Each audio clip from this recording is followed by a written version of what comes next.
Hello బాబాయ్, నేను మీ హరికృష్ణ బాబాయ్. ఇప్పుడే కూలీ ట్రైలర్ చూశాను. ఎట్టుందంటే ఓ రేంజ్ బాబాయ్.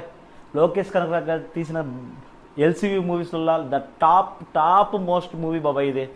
ఈ ప్యాన్ ఇండియా బద్దలు కొడుతుంది బాబాయ్ రికార్డ్స్ అన్నీ.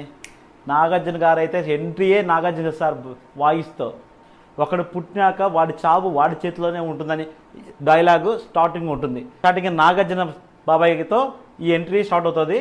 అలాగా షోహిన్ Shahi మంజిబుల్ boys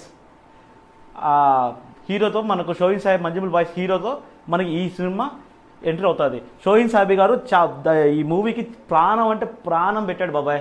first of all చెప్పుకోవాలంటే ఈ మూవీలో నాగార్జున సారు నెగిటివ్ రోల్ అనుకుంటున్నారు మీరంతా. కాకపోతే నాగార్జున సారు ఈ సినిమాలో నెగిటివ్ రోల్ కాదు. జస్ట్ కాసేపు అంటే కాసేపే ఈ సినిమాలో నాగార్జున సార్ నెగిటివ్గా కనపడతారు. మిగిలిందంతా ఈ సినిమాలో రజనీకాంత్ ఎండింగ్కి వచ్చే రజనీకాంత్ సార్కి సపోర్టర్గా నిలుస్తాడు. నేను చూసిన ప్రకారం, నాకు తెలిసిన ప్రకారం నాగార్జున సార్ రజనీకాంత్కి లాస్ట్లో ఫ్రెండ్గా నిలబడిపోతారు. అదే కాక ఈ సినిమా ఈ ట్రైలర్ ప్రకారం రజనీకాంత్ గారు తన ఫ్రెండ్ అయిన ఉపేంద్ర గారి కోసమే ఆ షిప్పింగ్ ఆర్డర్ మనం చూస్తాం కదా, అక్కడికి వస్తాడు. ఎందుకంటే తన స్నేహితుడు ఉన్నాడా చనిపోయాడా అసలు ఏం జరిగింది తెలుసుకోవడానికి కోసమే. అతని కూలీలకు లీడర్. 30 సంవత్సరాల తర్వాత రజనీకాంత్ వెతుక్కుంటా వచ్చిన తన స్నేహితుడి కోసం ఈ సినిమా స్టార్ట్ అవుతుంది. శృతి హాసన్ గారిని కలుసుకుంటాడు. కలుసుకున్న వెంటనే అతను ఎవరు కనపడకుండా అమ్మాయి చాలా ఇబ్బందుల్లో ఉంటుంది. అప్పుడు అమ్మాయి అంటుంది, మీకు నానే కావచ్చు, నాకు ఫ్రెండ్ అని. అలా ఉంది బాబాయ్ డైలాగ్ డెలివరీలు కానీ, నా రజనీకాంత్ సార్ యాక్టింగ్ కానీ, లోకేష్ సార్ డైరెక్షన్ కానీ ఎలా ఉందంటే అలా ఉందండి. అలాగే ఈ సినిమాలో సత్యరాజ్ సార్ ఉన్నాడు. ఇంకా పీక్స్ అండి. అతనికి ఇచ్చిన రోల్స్ కాసేపైనా ద బెస్ట్గా యాక్టింగ్ చేశాడు సత్యరాజ్ సార్.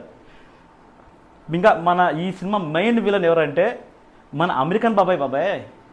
చాలా అంటే చాలా తక్కువ సేపు ఉన్న యాక్టింగ్ దుమ్ము లేపేశాడు బాబాయ్ యాక్టింగ్. ఇంకా లోకేష్ కనకరాజు గారు ఈ సినిమాలో ఎంత ఎట్లా రాసుకున్నాడో తెలియదు కానీ ఓ రేంజ్ బాబాయ్. కానీ ఈ సినిమా స్టార్ట్ అంతా ఫస్ట్ 1 అవర్ అయిపోయిన తర్వాతే స్టార్ట్ అవుతుంది. మీరు చూసారే కదా, ట్రైలర్ ముందు ఒక సాంగ్ రిలీజ్ చేశారు. ఆ సాంగ్లో మోనికా అనే సాంగ్ ఉంది కదా, అక్కడ స్టార్ట్ అవుతాయి బాబాయ్ అందరు ఎంట్రీలు. అప్పుడు దాకా ఒక యాక్షన్ డ్రామా మంజిబుల్ బాయ్స్ హీరో ఉన్నాడు కదా షోహిన్ షాహీ, అతనితోనే అంతా మూవీ అంతా ఉంటుంది బాబాయ్. అతని యాక్షన్ ఫైట్స్ కావచ్చు, స్మగ్లింగ్ కావచ్చు, అంతా అతనే చూశాడు బాబాయ్. నాకు తెలిసింది, నేను వినింది, నేను చూసింది వరకే చెబుతాను. అది ద బెస్ట్ లెక్కల బెస్ట్ మూవీ